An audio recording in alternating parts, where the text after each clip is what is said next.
오늘 우리에게 주신 하나님의 말씀 다 같이 보도록 하겠습니다. 신약성경 베드로전서 3장 15절의 말씀입니다. 제가 가지고 있는 신약성경 381면에 있습니다.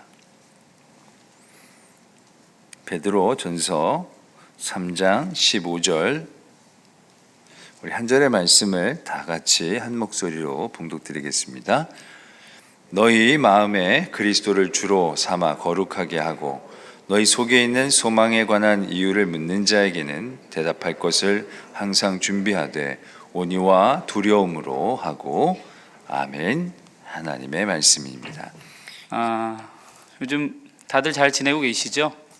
얼굴과 얼굴을 마주하는 시간이 요즘처럼 적은 때가 언제 있었나라는 생각이 듭니다. 많은 분들을 못 뵙고 또 보고 싶고 그립고 함께 차 한잔하고 싶은 때이지만 또 시대가 시대인 만큼 절제할 수 있는 그러한 또 마음이 필요한 것 같습니다. 오늘도 그 예배 자리에 나오신 모든 분들은 환영하고요, 또한 축복합니다. 예수님께서는 사망 권세를 이기시고 부활하셨습니다. 오늘은 부활절 두 번째 주일, 우리는 부활의 절기를 보내고 있습니다. 부활은 죽음도 우리에게 절망을 가져올 수 없음을 선포하는 절기입니다. 그러니까 부활이라는 것은 우리에게 죽음이 가져오는 절망도 우리에게 어떠한 영향을 끼치지 못하는 절기라는 겁니다. 이 성도에게 있어서 부활의 능력, 이 부활이라는 것은 큰 힘이며 능력이 되는 것입니다. 특별히 요즘같이 코로나로 인해서 세상이 두려워하고 있습니다. 많은 사람들, 세상에 많은 사망자들이 있잖아요.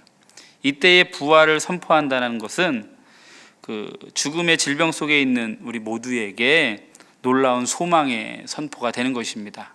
오늘도 그러한 소망 되신 주님을 믿고 의지하며 예배하는 하나님의 귀한 성도들 되기를 축원합니다. 부활절을 맞이해서 어느 장로님께서 재미있는 문자를 하나 저에게 보내주셨습니다. 한번 재미있어서 한번 같이 나눠보려고 하는데요, 들어보시면 되겠습니다. 그 아리마대 요셉이 예수님의 시신을 자신의 무덤에 장사했잖아요. 그래서 요셉이 예수님의 시신을 받아 이제 장사를 잘 치렀습니다. 그리고 난 후에 친구들이 요셉을 찾아온 거예요. 그리고는 묻습니다. 자네 나사렛 목수의 시신을 거두었다며? 그렇게 했지. 자네가 그토록 아끼던 무덤을 사용했다고 하던데? 그랬지. 자네가 그 무덤을 얼마나 정성껏 준비했는데, 그리고 비싸게 준비한 걸로 아는데 어떻게 그렇게 순순히 나사렛 목수에게 내줄 수 있었나? 그때 요셉이 대답합니다. 그러게 오래 계신다면 좀 고민을 했을 텐데 이번 주말만 쓰신다네. 이렇게 대답했다는 겁니다. 우리는 무엇이 되었든 그 확실한 믿음이 있을 때 행동하게 됩니다. 요셉도 예수님이 잠깐 계시다 갈 줄로 알고 그 좋은 무덤을 드렸는지는 모르겠습니다. 그러나 우리도 늘 믿음 안에 확신 안에 거하는 성도가 되어야 합니다.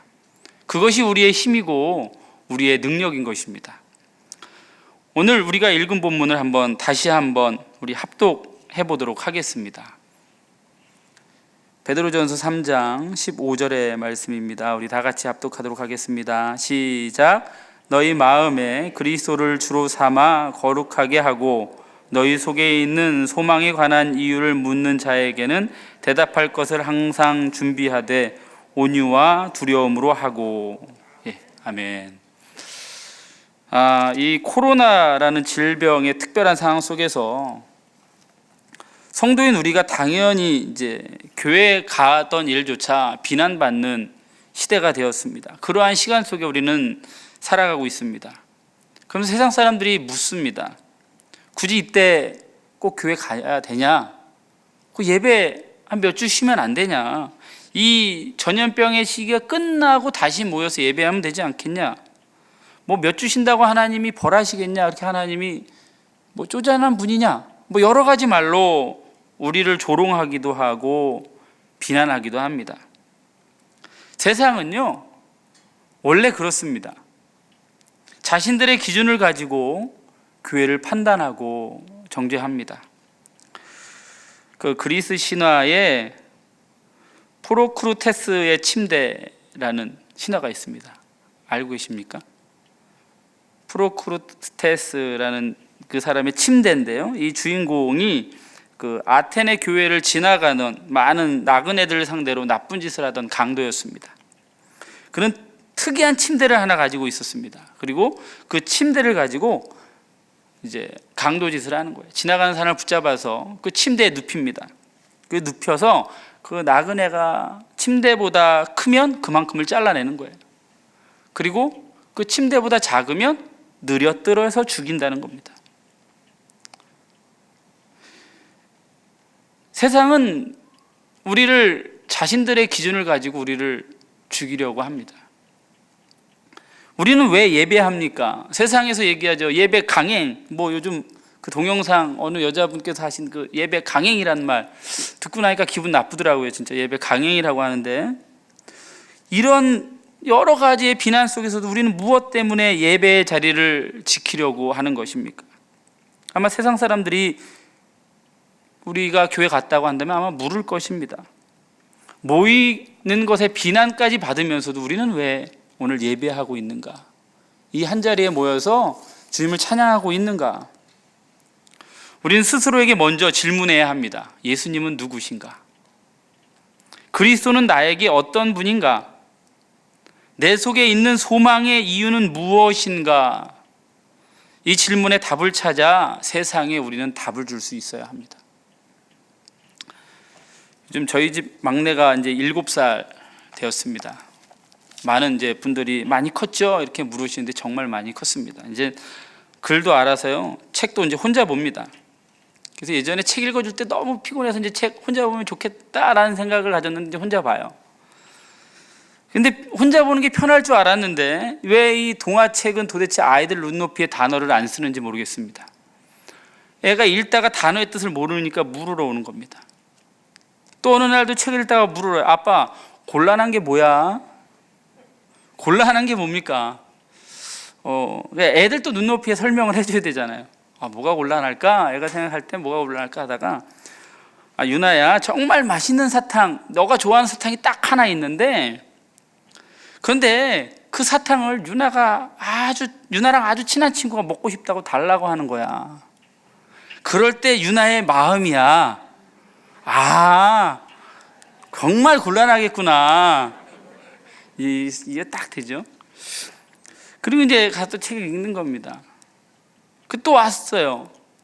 아빠, 근데 아슬아슬이 뭐야? 뭘 좀 벗어나고 싶어도 자꾸 묻는 거야. 아슬아슬이 뭐냐는. 그 아슬아슬이란 또 이제 얘기를 해줘야 되잖아요. 유나 기찻길 알아? 기찻길 이렇게 좁잖아. 기찻길을 걸어가는데 넘어질 듯 말 듯, 이쪽으로 넘어질 듯 저쪽으로 넘어질 듯 한 게 아슬아슬한 거야. 무거운 짐이 얇은 끈에 매달려 있는데 곧 끊어질 것 같은 느낌 들 때가 아슬아슬한 거야. 이렇게 설명해 줬어요. 그게 아슬아슬한 거구나. 아빠에게 설교 재료를 주려고 그러는지 요즘 그런 걸 물어보더라고요. 그러면서 저에게도 문득 생각이 났습니다. 그러고 보니 나의 신앙생활이 늘 그런 아슬아슬한 모양으로 살아가고 있지는 않은가, 또 이런 생각이 들더라고요. 줄타기를 하는 나의 신앙, 소망에 확신이 없는 나의 삶, 이쪽으로 떨어질 듯 저쪽으로 떨어질 듯, 아니면 그 구원에 확신이 없는 가느다란 실에 매달려 있는 나의 모습, 그러한 신앙의 모습으로 내가 아슬아슬한 신앙의 모습으로 살아가고 있는 건 아닌가, 이런 생각이 제 마음속에 들더라고요. 맞으면 맞고 틀리면 틀려야 하는데 이게 아슬아슬한 상황이 있다 보니까 그런 거예요. 그러니까 세상이 우리를 향하여 늘 의구심을 갖는 겁니다. 아예 확실하면 저 사람은 그냥 예수쟁이 거기에 미쳤어라고 확신하면 건들지 않을 텐데, 뭔가 하면 넘어올 듯 말 듯 막 그러한 느낌을 가지니까 유혹하는 거예요. 깨진 유리창 이론 아시죠? 어느 빈집에 깨끗한 집이 있었습니다. 근데 유리창이 하나 깨지면 곧 모든 유리창이 다 깨트려진답니다. 그게 깨진 유리창 이론이잖아요. 뭐 직장 생활 하시는 분들, 여러 세상의 분들과 만날 때, 이렇게 회식 때 교회 다닌다고 말을 해도 꼭 술을 권한다는 거예요. 그러면서 한 잔만 해. 거기 덧붙여서 내가 아는 목사님도 가끔씩 술 하신대. 그 목사님 누군지 모르겠지만 그 가끔씩 그 목사님이 술을 하는 것 때문에 그 성도들이 신앙생활할 때 아마 시험에 들을 수도 있다는 거죠. 이 뭔가 긴가민가 아닌 것, 권하면 마실 것 같은, 괜히 안 권하면 섭섭해할 것 같은 그러한 표정을 짓고 앉아 있으니까 권하는 겁니다. 정말 우리가 하나님 안에서 믿음으로 살아가려 하고 그러한 것들에 대해서 딱 단절하려고 한다면, 그러한 말들을 권했을 때 우리는 반응을 다르게 해야 되는 거예요. 우리에게 만약에 술을 권한다면 부모 죽인 원수처럼 화를 내면서 대하는 거예요. 그러면 다시 그 사람이 우리에게 술을 권하겠느냐라는 것이죠. 불법적인 일을 할 때도 그래요. 다 그렇게 교회 다녀도 먹고 살아야 되잖아. 한번 딱 눈 감고 하자. 이렇게 아슬아슬하니까 넘어올 듯 하니까 그런 거예요. 교인인 듯 아닌 듯, 긴가민가, 알쏭달쏭, 아리까리, 뭐 이렇게 우리의 삶이 확실하지 않은, 성도면 성도 아니면 아닌데 딱 그 중간에서 얼추 맞는 것 같기도 하고 아닌 것 같기도 한 그러한 우리의 삶이 보여지기 때문에 세상 사람들은 우리로 하여금 자꾸 유혹하는 거예요. 세상이 가지고 있는 그 침대에 꼭 맞진 않지만 얼추 맞을 것 같으니까 우리를 거기에 자꾸 앉혀서 세상의 기준으로 우리를 죽이는 겁니다. 우리의 신앙을 죽이고 있는 겁니다. 우리는요, 아예 세상의 기준에 적용할 수 없는 그러한 상태가 되어야 되는 거예요. 이 사람은 우리 기준하고는 다른데? 이렇게 되어야지. 뭐 비슷한데? 이러면 여기서 이제 그 침대에서 죽어가는 겁니다. 우리의 신앙은 거기서 죽어가는 거예요. 어떤 책에 이런 구절이 있더라고요. 책을 읽는데, 해답이 같은 사람들이 아니라 질문이 같은 사람들이 동일한 입장을 가진 사람이다. 이렇게 글이 쓰여져 있었습니다. 빌립보서 3장 18절부터 20절에 여러 사람들이 그리스도의 십자가의 원수로 행하느니라. 그들의 마침은 멸망이요 그들의 신은 배요 그 영광은 그들의 부끄러움에 있고 땅의 일을 생각하는 자라. 그러나 우리의 시민권은 하늘에 있는지라. 거기로부터 구원하는 자 곧 주 예수 그리스도를 기다리노니. 세상은 동일한 질문을 가지고 살아가요. 세상살이의 이유는 누구 묻지 않습니다. 너 왜 그렇게 해? 그렇게 묻지 않아요. 왜요? 다 같은 답을 추구하며 살아가는 거예요. 무엇을 추구한다고 되어 있습니까? 빌립보서에 보면 그들의 신은 배예요. 우리의 배를 채울까? 무엇으로 배를 채울까? 더 많은 것으로 쌓을까? 그것이 목적인 거예요. 세상의 목적입니다. 열심히 일하는 거 묻지 않아요. 많이 쌓고 많이 먹으려 하기 때문에 하는 거예요. 열심히 공부하는 이유 다 그것 때문이잖아요. 많이 소유하고 싶은 겁니다. 세상 이치가 다 그래요. 물을 것이 없습니다. 그러나 성도는 20절에 시민권이 하늘에 있다. 예수 그리스도를 기다리는 자다라는 거예요. 우리의 삶의 목적은 하늘에 있는 것이고 예수를 기다리는 것이 우리의 삶의 목적이 되어야 되는 거예요. 세상에 그런 배를 위한 해답을 쫓아가는 사람이 아니라 예수님이 누구이신가, 나에게 어떠한 분이신가를 늘 질문하며 그 질문에 답을 찾아가는 그러한 사람이 성도라는 것입니다. 그러한 질문에 답을 할 때 우리는 아슬아슬한 성도의 삶이 아니라 확신에 거하는 그러한 성도의 삶을 살 수 있게 되는 겁니다. 그러면 이제 세상은 우리를 유혹하던 그 얕은 유혹으로는 안 된다는 것을 알죠. 이제는 아예 저쪽에 있는 사람이구나. 아예 저쪽에 있는 사람이구나. 인정하고 그냥 방법으로 유혹하기를 그칠 것입니다. 또한 세상에 누구나 추구하는 삶을 추구하지 않는 이유에 대해서 세상은 궁금해할 것이죠. 그리고 물어올 거라는 것입니다. 1827년에 태어나서 78세를 산 웰레스라는 사람이 있습니다. 들어보신 분도 계실 겁니다. 그는 철저한 무신론자였습니다. 그 친구들이 교회 얘기하는 거, 하나님 얘기하는 거 너무 싫어하는 거예요. 견딜 수 없이 분한 거예요. 왜? 하나님 없음을 증명하고 싶은 겁니다. 구원이라는 것은 다 거짓말이고 진리라는 것은 없다라고 얘기하고 싶은 거예요. 기도 아무도 안 듣는다고 얘기하고 싶은 거예요. 그 마음 가운데 그러한 견딜 수 없는 부정하고 싶은 마음이 늘 있었어요. 그래서 그걸 논리적으로 증명하고 싶었죠. 그 친구들이 교회 다니는 이유도 자기는 너무 답답한 거, 왜 다니는가 궁금한 거예요. 그래서 이를 위해서 성경을 열심히 읽은 겁니다. 이게 허구라는 것을 찾아내기 위해서. 하지만 그는 읽어가는 가운데 성경 속에서 거짓을 발견하기는커녕 도리어 성경의 놀라운 진리를 발견하게 되는 겁니다. 그래서 성경을 반복해서 읽으면서 그의 마음속에 놀라운 변화가 일어나는 거예요. 마침내 인격적으로 예수님을 만났습니다.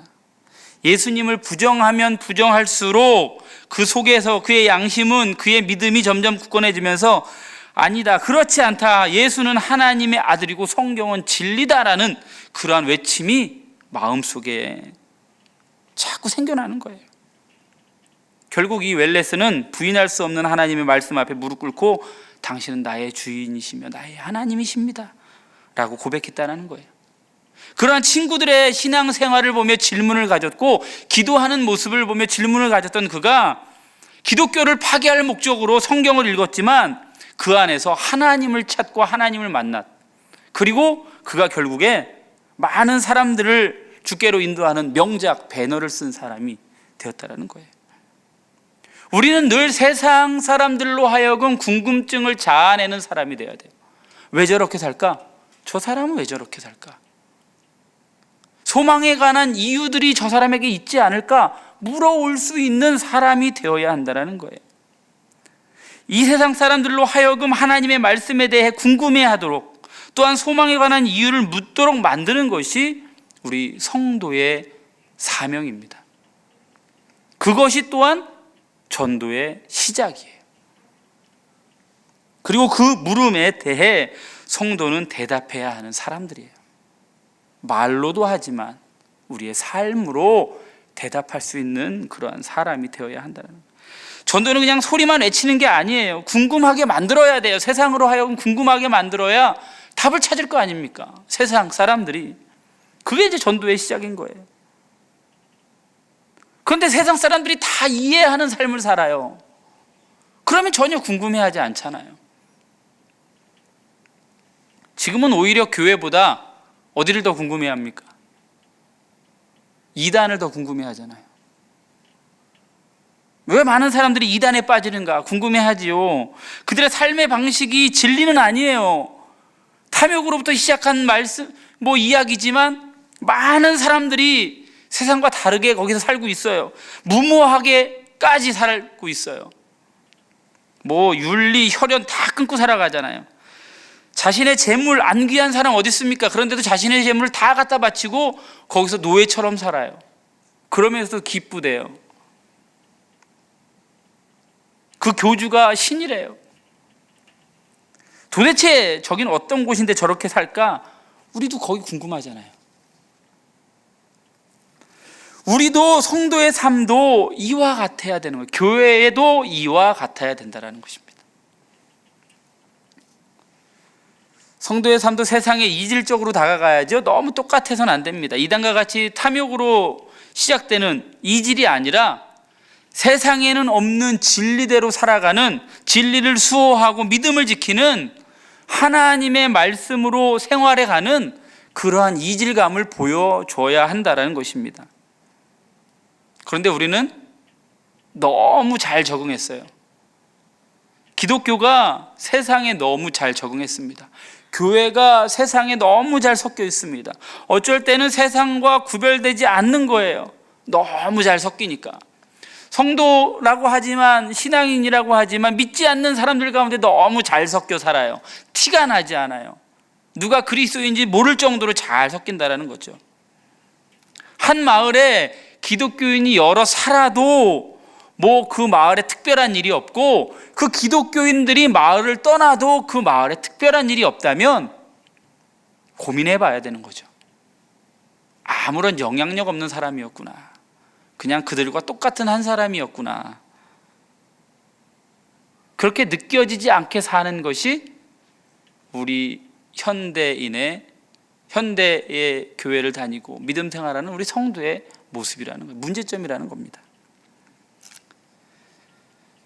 미국의 어느 회사의 미션과 비전은 모두 성경에서 따왔는데 그 원칙 중에 하나는 이렇습니다. 오리를 가면 십리를 가주라. 이 미국 어느 회사의 미션이며 비전이랍니다. 이러한 비전을 가진 회사는 버거로 아주 유명한, 미국에서 버거로 유명한 칙필레 버거 체인이랍니다. 이 유명한 버거집 칙필레가 인터넷 뉴스에 가끔 올라올 때가 있는데 어떨 때 올라오느냐? 칙필레가 주일에 문 열었다. 이게 뉴스에 올라온답니다. 왜 뉴스에 올라올까요? 주일에 문을 안 여니까. 평상시엔 주일에 문을 안 연답니다. 햄버거 가게가 주일에 문을 여는 게 당연한데 그게 뉴스가 나왔다라는 것. 그 칙필레 창업주는 독실한 크리스찬이어서 주일에는 절대로 문을 열지 않는답니다. 유명 쇼핑몰에 입점되어 있어도 그 매장은 문을 안 연다는 거예요. 그러니까 뉴스거리죠. 주일날 문 열면 뉴스거리가 되는 거예요. 우리에게는 좀 다소 낯선 프랜차이즈 칙필레는 치킨 샌드위치하고 와플 감자튀김을 파는 미국 패스트푸드 브랜드라고 합니다. 1967년 애틀란타에서 처음 오픈을 했는데 오픈한 이후에 지금 미국 내에서만 매장을 2,400여 개 하고 있고 2018년 시장 점유율은 33%. 그 프랜차이즈 내에서 매출은 102억 달러, 우리나라 돈으로 12조 원을 달성하고 있답니다.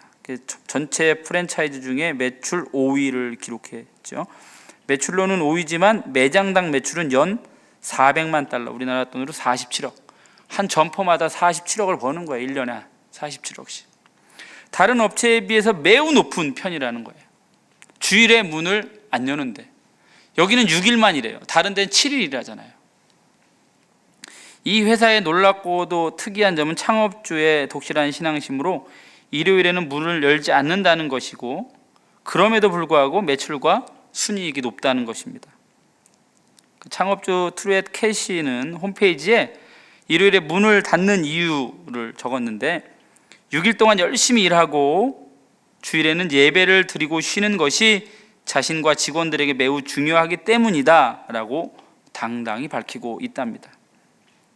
보통 유명한 쇼핑몰은 주일날 문 닫으면 입점이 안 돼요. 왜냐하면 거기만 깜깜하니까.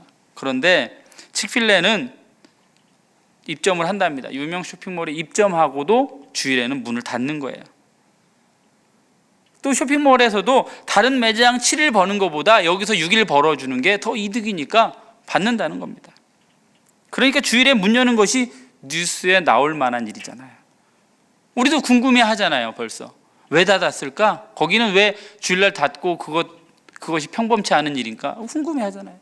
그것이 결국은 믿음의 소식으로 전해지는 그러한 전도의 방법이 되는 것입니다.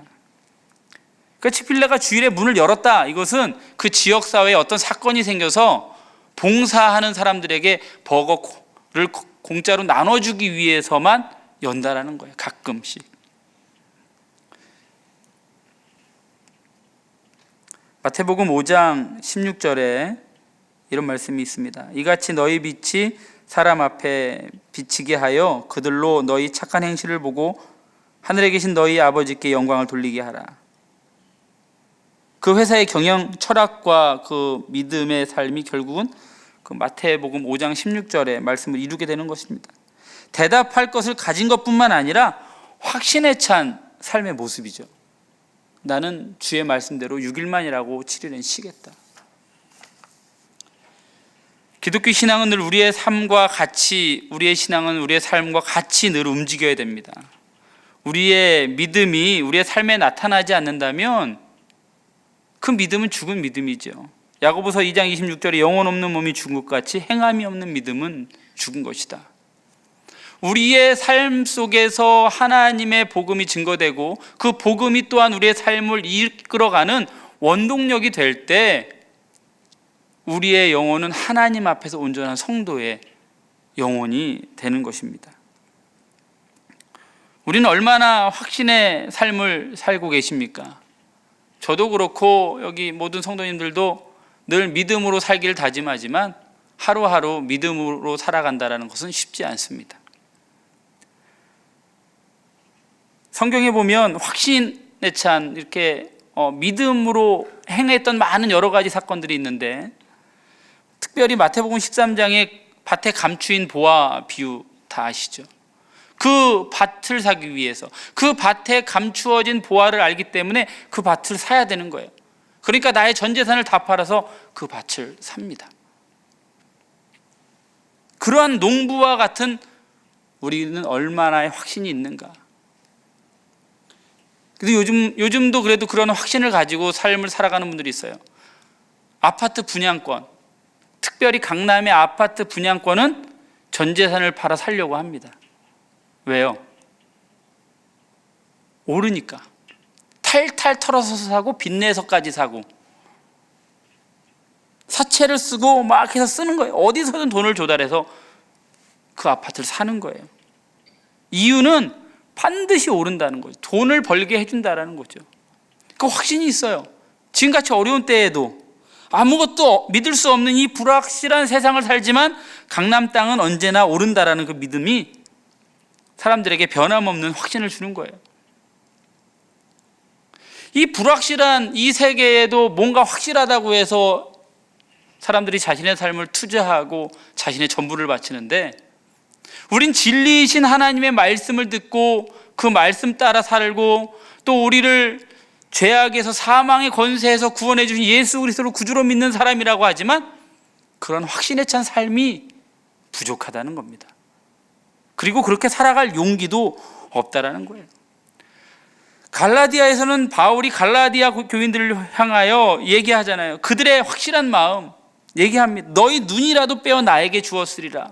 그 마음을 받은 거예요. 우리 주님이 우리를 보실 때에 우리의 뜨거운 마음, 열정, 말씀대로 살기를 다짐하는 그 모습들을 우리 주님이 보시고 확신할 수 있는 그러한 삶의 모습과 신앙의 결단이 우리 가운데 필요하다라는 것입니다. 주님이 우리를 향하여 보시면 우리를 무엇이라 표현할지, 이 바울과 같이 눈이라도 빼어줄 것 같은 이 청운교회 성도들아, 고맙다. 너희의 사랑과 헌신을 내가 알았다 라고 말씀하는 그런 성도가 되어야 하지 않겠습니까? 성도의 삶은 이렇게 확신에 찬 삶을 살 때는 모방으로서는 어려워요. 우리는 그러니까 흉내를 내려고 하니까 그런 거예요. 정말 그리스도인이 아닌데 그리스도인처럼 살려고 하니까 힘든 겁니다. 말씀이 믿어지지 않는데 믿어지는 것처럼 살려고 하니까 힘든 거예요. 예수님과 동행하지 않는데 예수님과 동행하는 것처럼 살아가려니까 힘든 거예요. 흉내는 흉내인 거예요. 흉내가 진실일 수가 없습니다. 그리고 지속할 수도 없습니다. 우리 성도는 예수님의 삶을 흉내내고 모방하는 게 아니라 주님의 일하심에, 예수님의 이 땅에서 지금도 일하심에, 이 땅을 사랑하시고 이 땅을 위하여 자신을 희생하심에 우리도 동참하는 겁니다. 그래야 능력이 있고 힘이 있는 거지, 흉내내는 것은 힘이 없습니다. 능력이 없습니다. 우리의 삶에는 주님의 일에 동참할 때 우리의 삶에는 힘이 있고 진실이 있기 때문에 능력이 있는 겁니다. 그 미국의 프랜차이즈 버거집 말씀드렸잖아요. 버거 하나를 더 파는 것에 머무르지 않은 거예요. 그 일이 예수님을 흉내내는 것에서 끝나지 않고 주님의 일에 참여한다라는 마음을 가지고 한 거죠. 그래서 변하지도 변할 수도 없는 것이 된 것입니다.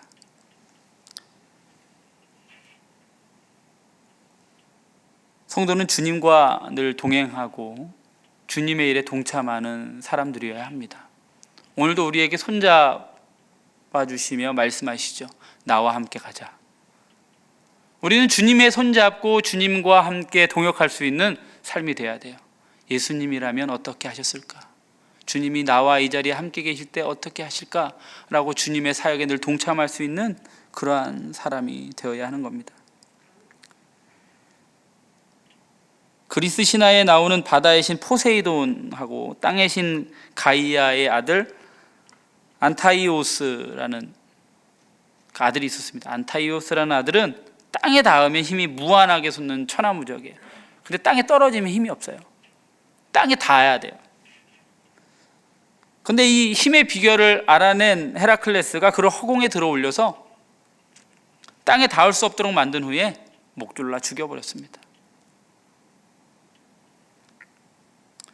제가 이 그리스 신화를 보면서 깨달은 것이 있습니다. 복음에는 능력이 있습니다. 그 능력이 우리의 삶과 만날 때 그 복음은 세상을 변화시키고 세상에 많은 믿지 않는 사람들로 하여금 주께로 돌아오게 하는 힘이 있는 겁니다. 그러나 그 복음이 우리의 행위와 만나지 못하면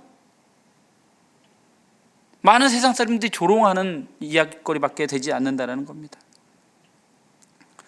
우리의 믿음을 행함으로 이루어내지 못하고 세상으로 하여금 물음을 줄 수 없다면 그것은 예수 그리스도의 놀라운 십자가의 사랑을 땅에 닿지 못하게 해서 허공을 떠다니게 하는 신화로 머물게 하는 겁니다.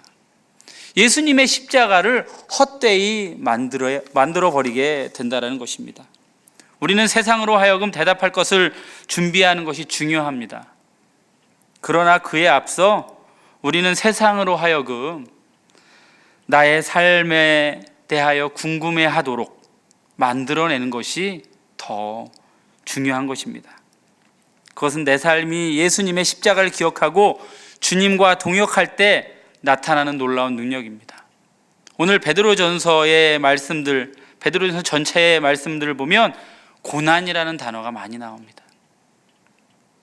대답할 것을 준비하는 성도, 그 성도의 삶은 고난의 삶이에요. 하나님의 그 복음을 들고 복음의 소망을 갖고 살아가는 그 삶은 고난이라는 삶이 동반될 수밖에 없는 그러한 삶이라는 거예요. 그럼에도 불구하고 우리는 우리의 삶을 통하여 예수 그리스도가 증거된다면 그 고난이라 할지라도 그것이 우리의 삶의 이유이고 또한 능력이기 때문에 그것이 전도의 기쁨이 될 것이기 때문에 우리는 그렇게 살아가는 것입니다. 오늘도 주님과 동행함으로 대답할 것을 준비하고 또한 많은 사람들로 하여금 물음을 가질 수 있도록 살아내는 하나님의 귀한 성도들, 우리 청원의 모든 권속들 되기를 주님의 이름으로 축원합니다.